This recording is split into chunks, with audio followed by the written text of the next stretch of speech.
Hi, everyone. Welcome to our session. Our session is bringing global authors into ESL classrooms through virtual conferencing.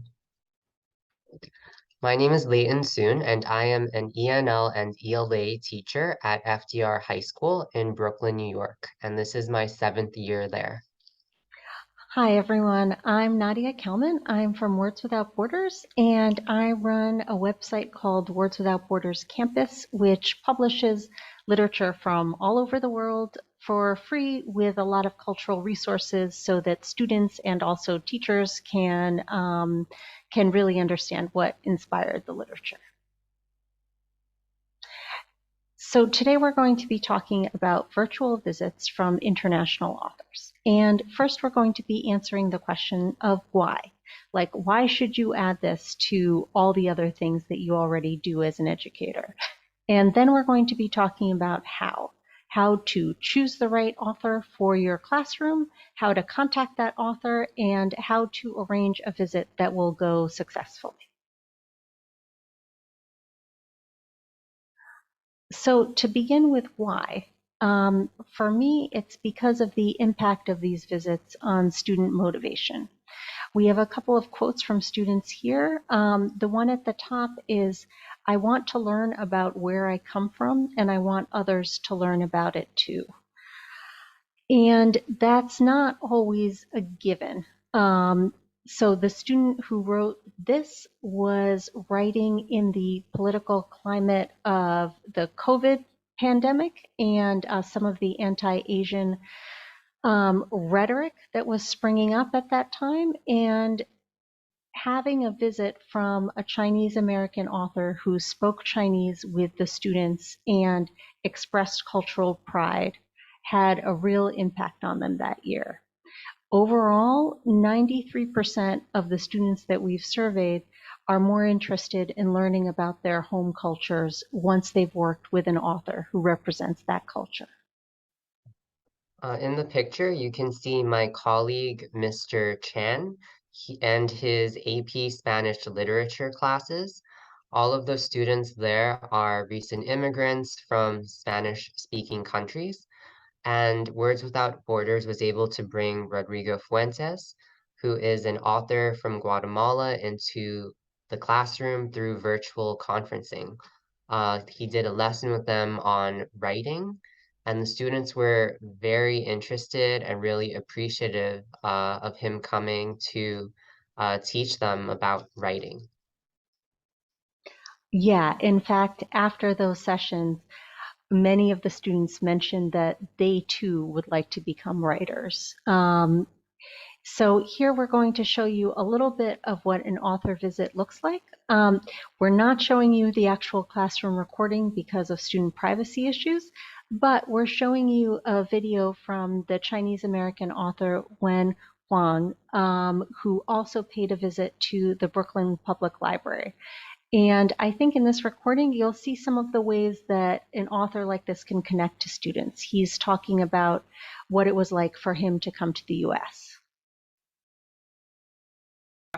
China. So I was one of the students who left China in 1990, and I landed up in Springfield, Illinois, because a professor that I met told me that there was a journalism program here, and I was desperate to get into China, get out of China, and I landed up here. I thought when I first arrived in Springfield, I thought, each time uh,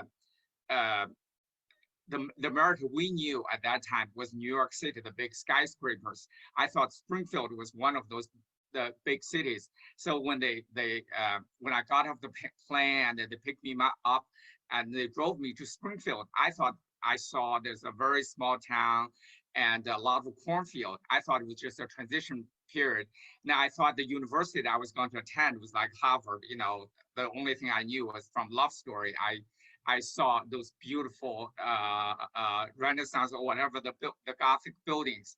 When I was there, the only two buildings were the cornfield.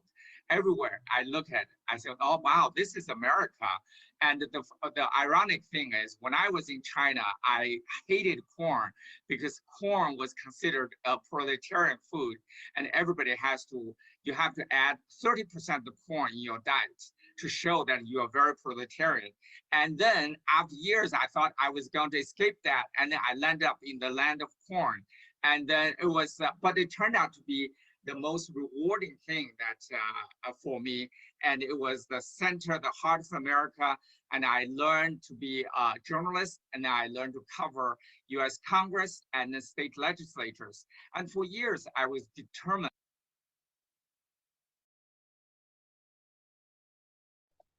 So I think that that gives you a sense of what it's like to have an author like this in your classroom and the excitement that that author can bring. And now Layden is going to talk about some of the hows that begin with choosing an author. Great. So when you're selecting an author, it's important to find an engaging writer and speaker. So on YouTube, you can often find interviews with different authors, and you can tell by their interview how good they are at speaking. So just because someone may have an accent in English doesn't mean they can't be an engaging speaker and really get students' attention. But if someone speaks very low or very soft, or if the person often goes off on tangents when they're being interviewed, then that person might not be a good speaker to invite into your classroom. Also, writers who are also teachers really know how to prepare engaging speeches. Like they know that you want them to present something. They might have slides, they might have props, like their books or books that they're working on. So if you can find an author who is also a teacher or a professor, then in my experience, they are better speakers than authors who are not. The third thing is to find authors who are gettable. So for instance, I emailed the author of a graphic novel that is pretty popular right now. And I emailed her agent and I asked like how much it would cost to to get her into the classroom through Zoom. And they said the price was over $500, which was completely out of our budget. So when you're looking for authors, maybe look for authors who aren't so popular or whose books were published a few years ago. They might be more gettable. The fourth thing is to find authors who reflect students' cultural and linguistic backgrounds. So here at FDR, we've brought Wen Huang and also Rodrigo Fuentes because we have very large Chinese and Spanish populations. But also Words Without Borders helped bring an Uzbek author named Hamid Ismailov into my classroom. And I don't have that many Uzbek students. Most of my students come from other countries. But it was great because the Uzbek students could relate to Hamid Ismailov, and also the other students learned about a different culture. Even if they didn't know like where Uzbekistan was before we read that author's work, after we read the story and after the author visit, they were able to learn about a culture that they didn't know much about before. And then the final thing is that the author could be the author of the book that you're reading in class. So if you have a set curriculum or you're already reading a book, try contacting the author or their publisher and see what happens. Maybe they're free, maybe they're able to do Zooms and they want to meet with students. So when you're contacting an author, there are many different ways you could do this. For example, you could contact their publishers, agents, university directories if they teach at a university, Google, or you could find emails on personal blogs, Instagrams, and websites. I have DM'd authors on Instagram before to see if they're interested in visiting my class. I've also found emails on personal blogs. If you don't get a response, try a different avenue. There was one author that I was really interested in getting, but he wasn't responding to my emails. So then I emailed the publisher of the book, and they sent me a different email address. And once I emailed there, the author got back to me right away. So it wasn't that he wasn't interested, he just wasn't getting my emails. And when you're writing an email or a letter, be polite, brief, and flexible. Mention some times, dates, visit specifics, and don't be afraid to ask what the author's fee is. Once I was yes. So if the author is like a New York Times bestseller, their fee is probably going to be higher, and it's good to know that right away instead of emailing back and forth and then finding out like a few weeks later that you can't afford to have the author visit. This is a sample letter that I wrote. It's going to be in the shared folder. So in this letter, I wrote that I am an English teacher at FDR High School and the class that I teach. I told the author that we just finished reading one of their books, and I was wondering if they would be interested in doing a Google Meet with us. And then in the next paragraph, I asked them, what fee would you charge for a 45-minute Google Meet? Because I wanted to get that out of the way.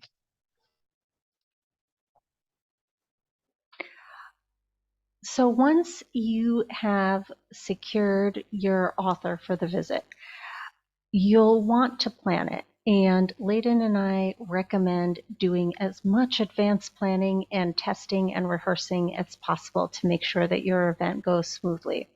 So first, you have a lot of decisions to make. For instance, how will Q&A work? Are students going to write their questions and then you relay them to the author? Are you going to be turning around the laptop so that they can ask their questions directly? How much time will you give to the author reading? We recommend not too much time because students and all of our attention spans are not that great. So just enough to give them a sense of what it sounds like and the author's emotions informing the work. So like a couple pages, 5 minutes. Anyway, that's just our suggestion. Other questions that you should decide about are recording, and if so, do you need parent guardian permission? Make a really detailed agenda. Layden and I, when we plan these visits, we make it down to the minute. That's specific. And make sure that everyone is understanding what time zone you're talking about when you're setting up the visit to come, so that everyone has the same time in mind, even if you're in different zones. And then you want to test all the technology that you're using. That includes the mics, the lighting, the screen sharing. We highly, highly, highly recommend doing a dress rehearsal with the author where you go through everything that will happen in the visit and the sequence. And then Layden found out that there can be a real echo problem when you're using a laptop and a smartboard together. So mute your laptop when the author is speaking to avoid that, and then mute the smartboard when you're speaking. And all of these issues, much better to get them noted through a dress rehearsal beforehand. So in terms of next steps, we have a shared folder with the letter that you just saw and another sample letter in it.